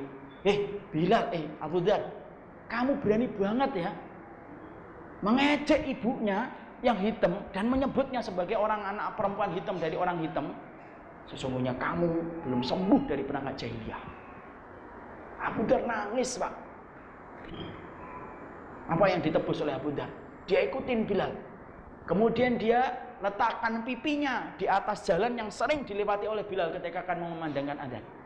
Lalu kemudian dia berkata dari Bilal, dari kejauhan, "Ya Bilal, tolong injek pipiku. Karena kamu adalah orang yang mulia dari perempuan yang mulia." Masya Allah, nebus dirinya. Dan aku tidak akan ridho sampai kamu nginjek pipiku. Sampai kemudian Bilal memaafkan dan meridhoi apa yang dilakukan oleh Abu Dar. Akhlak para sahabat. Masya Allah. Sampai Abu Dar itu merelakan pipinya. Padahal secara status sosial lebih mulia mana? Abu Dar datang dari orang Quraisy, Bilal datang dari mantan budak. Tapi karena mereka ngerti akhlaknya, bahwasanya kalau mereka menuruti nafsu ketika mereka menjalankan muamalah kepada orang yang beriman, mereka ngerti bahwasanya mereka itu menyimpang dari sunnah Nabi. Itu akhlak. Perhatikan lagi akhlaknya Salman Al-Farisi ketika mengingatkan Abu Darda. Bapak tahu kan Abu Darda seorang sahabat, orang Ansor yang kemudian masuk Islam karena disebabkan dari Abdullah bin Ruwahah dakwahnya.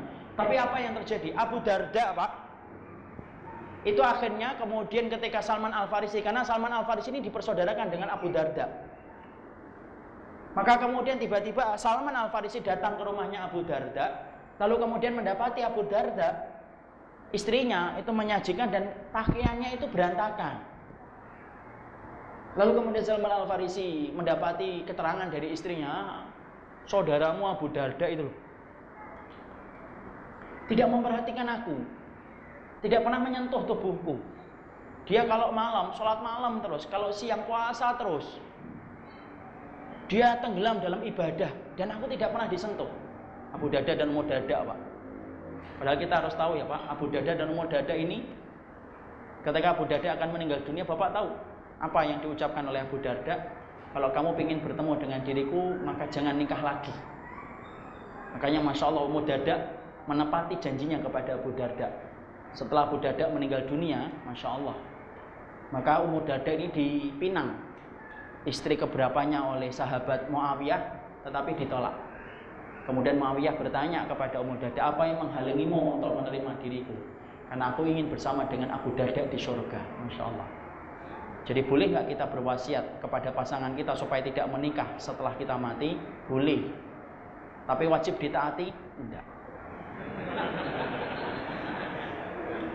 Ya, misalkan ada seorang istri ngomong, "Mas, jangan nikah lagi ya." Maka kemudian boleh ditaati, boleh tidak. Ya. Maka kemudian akhirnya Abu Darda ketika mendapati keterangan itu tentang Abu Darda, Masya Allah, Salman Al-Farisi apa yang dilakukan oleh dia? Salman Al-Farisi kemudian langsung minta izin tidur di rumahnya Abu Darda. Dia tidak langsung membenarkan berita yang disampaikan oleh Ummu Darda. Dia tidur di rumahnya Abu Darda. Kenapa? Ingin membenarkan bagaimana kesalahan yang dilakukan oleh Abu Darda. Dia tidur. Lalu kemudian setelah tidur, baru tidur bersih sebentar, lalu kemudian Abu Darda bangun, pengen sholat, dipegang tangannya oleh Salman Al-Farisi. Tidur. "Enggak, aku mau sholat." "Enggak, tidur." "Aku mau sholat." "Tidur." Masya Allah ya. Abu Darda ngerti ini tamunya dimuliakan. Dia tidur. Baru sebentar tidur, bangun lagi, dipegang lagi oleh Salman Al-Farisi. Tidur. "Saya mau sholat." "Tidur, nanti tidur dulu." Masya Allah. Abu Darda pun ngerti, ini tamunya, harus dimuliakan kan? Coba kalau kita akan mengatakan, "Kamu ini tamu apaan sih?" Abu Darda kemudian akhirnya tidur. Bangun kembali, ditarik lagi oleh Salman Al-Farisi dengan lembutnya sampai sepertiga malam yang terakhir. Lalu kemudian apa? Barulah mereka sholat berdua. Mereka sholat malam, Salman Al-Farisi sholat, Abu Darda sholat malam, menghabiskan sepertiga malamnya sampai menjelang subuh. Perhatikan. Lalu kemudian selesai? Enggak. Sholat subuh mereka kemudian ke masjid. Lalu ketika habis sholat subuh, kemudian pagi harinya disiapkan sarapan. Maka kemudian Salman Al-Farisi ketika akan makan, kemudian Abu Darda dihidangkan, "Ayo makan." "Enggak, saya lagi puasa." "Kul, makan." Saya lagi puasa, makan. Wa inilah aqulu hatta ta'kula. Saya tidak akan makan sampai kamu makan. Masya Allah. Akhirnya apa? Abu Darda makan. Masya Allah, kalau antum puasa pasti pingin dapat tamu kayak gini. Supaya pahalanya sunnah tetap dapat, makanya tetap dapat. Makan akhirnya. Lalu setelah kayak gitu Pak, Masya Allah, barulah kemudian Salman Al-Farisi itu menunjukkan akhlaknya kepada Abu Darda. Wahai Abu Darda, segala sesuatu itu ada tempatnya. Badanmu punya hak, istrimu punya hak, keluargamu punya hak. Janganlah kamu menghabiskan malamnya untuk ibadah, istrimu juga punya hak. Janganlah kamu menghabiskan siangmu dengan puasa, kamu juga punya hak untuk makan. Masya Allah.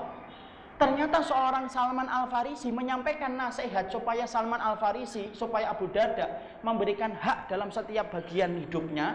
Itu tidurnya sampai tidur dulu di rumahnya Abu Darda, dan dengan lembutnya dia menyampaikan itu Pak. Padahal bisa diringkas itu habis isya. Bisa nggak diringkas? Bisa. Abu Darda sini, mau ngomong nih. Aku dapat cerita nih dari istrimu nih. Katanya kamu nggak pernah jamah tubuh istrimu ya? Jangan gitu dong. Sunnah itu. Kamu katanya kalau siang tidak pernah buka ya, tidak boleh gitu. Sehari puasa, sehari tidak dong. Kan selesai Pak. Selesai atau tidak selesai? Selesai. Tapi ternyata Salman Al-Farisi tidak mengambil itu. Salman Al-Farisi tidur dulu, dia ngelihat dulu benar atau tidak beritanya. Masya Allah, setelah dia ngelihat, dia sampaikan dengan cara yang lembut. Dan itu pun tidak menyalahkan. Bahasa yang dipilih oleh Salman Al-Farisi itu apa? Fa'ati kulladhi haqqin haqqahu. Wahai Abu Darda, maka berikanlah setiap tubuhmu, setiap segala sesuatu itu haknya. Itu lebih dari 24 jam Pak, setelah tidur bersama dengan Abu Darda baru menyampaikan nasihat itu. Ini lebih lama ini dari aturan kita untuk lapor ke RT. Karena apa? Akhlak. Kita ambilkan contoh-contoh nyata supaya gambaran itu jelas Pak. Karena akhlak itu bukan riwayat-riwayat yang kita kupas dan kita kaji menunjukkan tentang akhlak, tapi kemudian keluar dari majelis ilmu tidak ada akhlaknya. Oh, banyak sekali kajian ilmu yang membahas tentang akhlak, tapi Masya Allah setelah keluar majelis ilmu tetap tidak pernah nyapa sama orang yang beda sama dia. Tidak pernah kemudian memberikan tegur salam sama orang yang beda ngajinya dengan dia. Masya Allah. Kehidupan akhlak itu indah dibahas di majelis ilmu, tapi kemudian gersang ketika di luar majelis ilmu. Kenapa? Gagal di dalam mempraktekkan. Karena akhlak itu hanya dipercontohkan ketika kita bertemu dengan kelompoknya, tapi tidak dicontohkan ketika tidak bertemu dengan kelompoknya. Coba, Masya Allah. Ketika yang meninggal orang Irak tidak memberikan empati, yang meninggal orang Iran tidak memberikan orang Irak tidak memberikan empati. Ketika yang meninggal orang Afghanistan nggak memberikan empati, tapi kalau yang meninggal kelompoknya memberikan empati. Ini kan menunjukkan bahwasanya banyak orang yang hari ini pinter, doktor di bidang akhlak, tapi hanya untuk kelompoknya. Tapi dia awam di luar kelompoknya. Kalau kemudian bicara akhlak kepada kelompoknya, Masya Allah bagaikan mutiara emas yang mahal harganya. Tapi di luar kelompoknya, Masya Allah bagaikan lempengan besi yang tidak ada harganya, itu akhlak dia. Ini kan bukan semacam itu. Karena sesungguhnya apa? Masya Allah, kalau kehidupan akhlak itu kita contoh dari para sahabat saja tok, ini belum membahas tabi'in loh, belum membahas tabi'ut tabi'in loh. Ini baru membahas akhlak ketika bersama orang yang beriman saja. Masya Allah, kita akan jumpai itu jutaan faedah akhlak yang disampaikan oleh para sahabat. Karena apa? Masya Allah, hari ini yang hilang dalam kehidupan kita itu apa? Akhlak. Padahal Masya Allah, kalau kita tidak punya akhlak Pak, berapa banyak orang yang akan meninggalkan sunnah ketika orang yang mengaku memahami sunnah tidak punya akhlak. Jangan sampai ya kita dibenci karena akhlak. Kenapa? Siapapun yang dibenci karena akhlak itu musibah. Tapi kalau antum dan saya dibenci karena kebenaran itu anugerah. Tapi kalau saya dan antum dibenci karena akhlak itu adalah musibah besar. Kenapa? Tidak ada nabi yang dibenci karena akhlak. Tidak ada rasul yang dibenci karena akhlak. Tapi mereka itu dibenci karena kebenaran yang mereka sampaikan. Apa susahnya kita itu memperlihatkan akhlak yang baik? Apa susahnya bagi antum untuk mendoakan daripada antum menghujat? Apa susahnya bagi antum untuk diam ketika antum tidak paham daripada antum ikut berkomentar tetapi antum tidak paham? Karena apa? Masya Allah, kehidupan ini akan gersang sunnah itu kalau kita tidak punya akhlak. Orang hari ini rame-rame meninggalkan sunnah, bisa jadi karena kesalahan kita tidak memperlihatkan akhlak yang baik. Panggung kebenaran itu sedikit pengunjung, betul, banyak komentatornya, iya. Tapi jangan-jangan panggung ini sedikit pengunjungnya, itu kesalahan para pelakon di atas panggung sunnah itu tidak memperlihatkan akhlak. Mari kita muhasabah. Saya itu Pak, banyak sekali mendapatkan SMS, WhatsApp, dan banyak sekali mendapatkan WhatsApp dan SMS. Dan kemudian lembaran-lembaran, di mana para ikhwan itu sering cerita, Ustadz, saya kumpul sama orang yang tampaknya sudah lama ngajinya, tapi kenapa saya tidak betah ya? Setiap orang tidak ada yang selamat dari lesannya. Di satu sisi saya baru kumpul sama orang yang baru ngaji, tapi Masya Allah saya nyaman sama dia. Padahal saya pingin untuk kenal sama orang yang lama ngaji, supaya apa? Saya mendapatkan ilmu dari apa yang telah dia pelajari lebih dulu daripada saya. Masya Allah, 3 pekan lalu saya masih mendapatkan pertanyaan yang semacam ini Pak.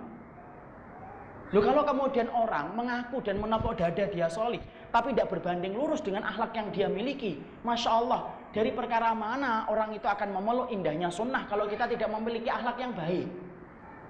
Dalam masalah berbeda pun sekalipun, kalau kita masalah berbeda, Masya Allah, perbedaan itu selama merujuk kepada dalil yang sahih, maka tidak boleh kita menyikapi perbedaan itu sebagaimana perbedaan dengan orang kafir.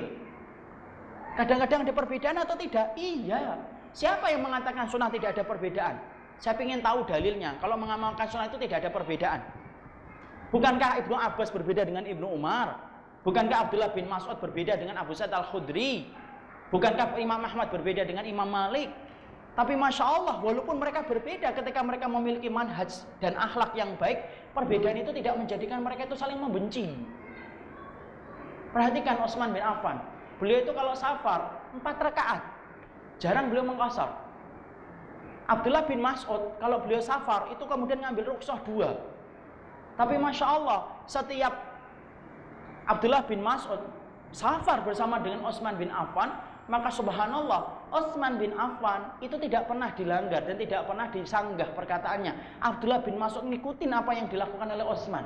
Ditanyakan kepada Abdullah bin Mas'ud, kenapa kamu tidak mempertahankan keyakinanmu? Al-khilafu syarrun. Perbedaan itu buruk. Selama masih bisa ditolerir, mari kita kemudian perlihatkan akhlak yang baik. Imam Ahmad Pak, beliau itu adalah seorang ulama yang mengatakan bahwasanya kunut subuh adalah bid'ah. Beda dengan Imam Malik dan beda dengan Imam Syafi'i. Tapi beliau pernah ditanya, bagaimana hukumnya ketika kami itu sholat subuh di belakang orang yang melaksanakan kunut? Imam Ahmad mengatakan, fa'aminu, kamu aminkan doanya. Inna waju'ilal imamu liyu'tamma bihi, dijadikan imam untuk diikuti. Padahal Imam Ahmad itu menganggap apa? Menganggap bahwasannya kunut subuh itu adalah tidak masyru'. Ya? Perhatikan pula kemudian Imam Syafi'i. Imam Syafi'i dikatakan oleh kemudian salah satu ulama besar, laisa hunaka aqal minas Syafi'i, tidak ada orang yang lebih berakhlak daripada Imam Syafi'i dan lebih berakal daripada Imam Syafi'i. Kullama nadhartuhu, ketika saya mendebat Imam Syafi'i dalam banyak perkara, habis mendebat beliau, selesai majelisnya, maka Imam Syafi'i akan meraih tanganku dan berkata, ala nakuna ikhwanan fillah, apa yang menghalangi kita untuk saling bersaudara di dalam Islam, di dalam agama Allah, walaupun kita banyak berbeda dalam banyak persoalan. Insya Allah itu akhlak. Ini akhlak dalam perbedaan saja. Makanya Imam Sonani sampai menerangkan, Imam Sonani dalam juz yang keempat kitab Subulus Salam sampai mengatakan, fakana sahabah, para sahabat itu kalau safar itu banyak perbedaannya. Sebagian menjamak sholat, sebagian itu sempurna sholatnya.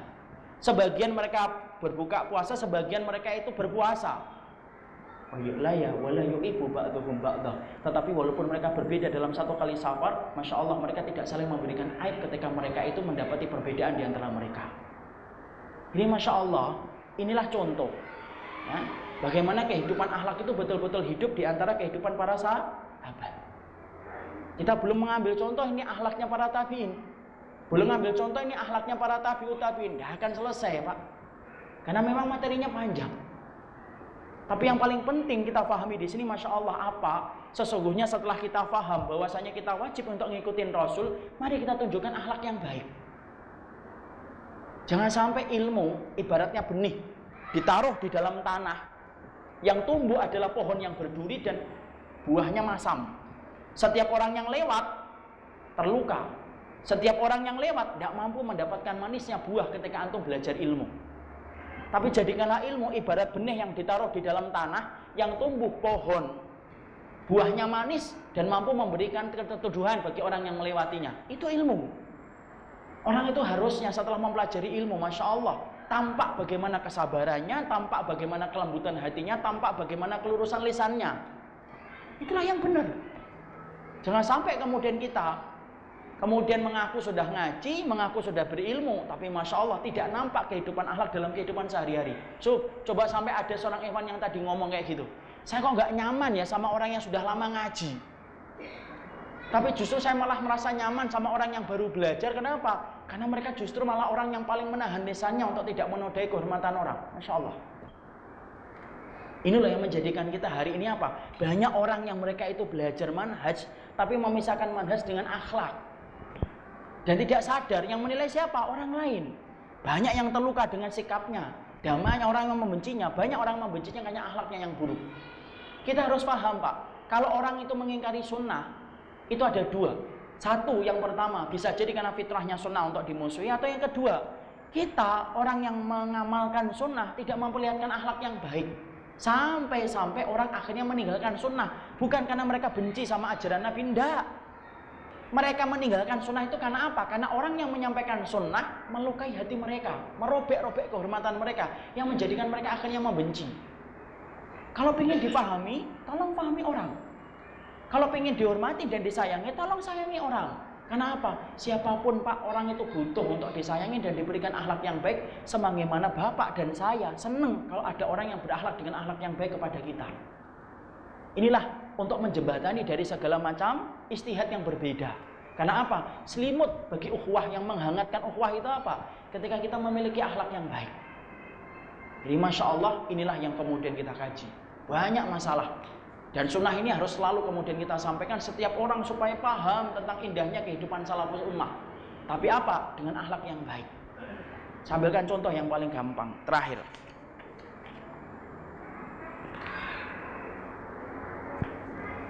Terakhir Pak, Bapak tahu rokok ya? Rokok itu ditopang dengan banyak sekali iklan. Rokok, iklannya apa? Iklan di TV Pak. Iklan di TV itu rata-rata diisi kalau nggak rokok, sampo, kalau nggak sampo, pemutih wajah. Jadi seakan-akan orang Indonesia itu perokok, rambutnya ketombean, butuh putih wajahnya. Di jalan, iklan rokok itu billboard itu banyak di mana-mana. Belum lagi kadang-kadang kita mendapati perempatan-perempatan jalan ditebar itu SPG yang maaf, mana pakaiannya itu tidak sesuai dengan syar'i, kemudian dia menawarkan rokok. Kita doakan ya SPG itu supaya kemudian mereka ngerti membuka aurat itu bukan sesuatu yang dicintai oleh Allah. Lebih baik kita mendoakan. Saya pernah melihat Pak, di perempatan yang macet, SPG banyak itu. Tapi saya nggak melihat SPG-nya ya. Saya ngelihat mereka itu nawarin rokok. Jangan seudon loh. Baru aja bahas akhlak sudah seudon. Saya ngelihat mereka itu nawarin rokok. Ketika nawarin rokok, Pak, ternyata Masya Allah tidak semua orang itu ngambil rokok. Coba Bapak nanti perhatikan kalau ada orang yang sedang nawarin rokok. Ada itu orang yang baru ngampirin, kemudian orangnya langsung pergi. Ada yang jauh-jauh sudah begini-begini. Ada yang cuek meninggalkannya. Kenapa? Tidak semua orang itu ngambil rokok itu. Saya cuma berpikir sederhana setelah peristiwa itu. Masya Allah, kalau rokok, ternyata iklan di TV banyak, radio ada, kemudian ditambah lagi billboard di pinggir jalan, ditambah lagi dengan SPG. Itu belum tentu semua orang itu akan ngambil rokok dengan merek itu. Apalagi sunnah. Lalu kemudian kita tidak mengiklankan, tidak punya akhlak yang baik, tidak punya akhlak yang mulia, yang membuat orang itu kangen dengan kita. Masya Allah. Berarti dengan apa orang itu akan memeluk sunnah, dan dengan apa orang itu akan mengamalkan sunnah. Inilah yang menjadikan kita memahami betul betapa pentingnya kehidupan akhlak. Saya pernah dikritik habis-habisan bahwasanya akhlak itu penting, tapi tidak boleh mengalahkan manhaj. Sepakat Pak, saya tidak pernah mengatakan manhaj itu tidak penting. Manhaj itu penting. Seumur hidup kita akan belajar, tapi jangan lupakan akhlak. Tidak ada gunanya antum belajar manhaj yang banyak, tapi Masya Allah akhlak kita menjadi akhlak yang buruk di hadapan Allah Subhanahu wa Ta'ala. Inilah yang menjadikan kita belum menyelesaikan kajian. Ya. Jadi kita baru membahas akhlaknya sahabat. Tabi'in belum. Tabi'in apalagi. Tapi memang membicarakan akhlak salaf itu cuma 1,5 jam itu susah, Pak. Ini namanya kebangetan. Lain kali harus dibuat daurah, kita bicara akhlak. Kenapa? Akhlak salaf itu banyak. Akhlak salaf, bagaimana dia bertemu dengan orang tuanya. Akhlak salaf ketika berbeda pendapat. Akhlak salaf ketika bermuamalah kepada orang yang beriman. Akhlak salaf ketika melihat kemungkaran. Akhlak salaf ketika mereka bertetangga. Banyak. Makanya saya katakan ini dibahas itu satu materi khusus, Pak. 1 semester. Cuma masyarakat Serang ini Masya Allah, ulama-ulama besar. Jadi kemudian dibahasnya cuma 2 jam saja. Tapi insya Allah setidaknya kita sudah paham betapa pentingnya akhlak dalam kehidupan kita. Semoga saya mencintai Bapak dan Bapak mencintai saya. Kalaupun kita saling mendapatkan aib dan kekurangan, kita saling nutupin.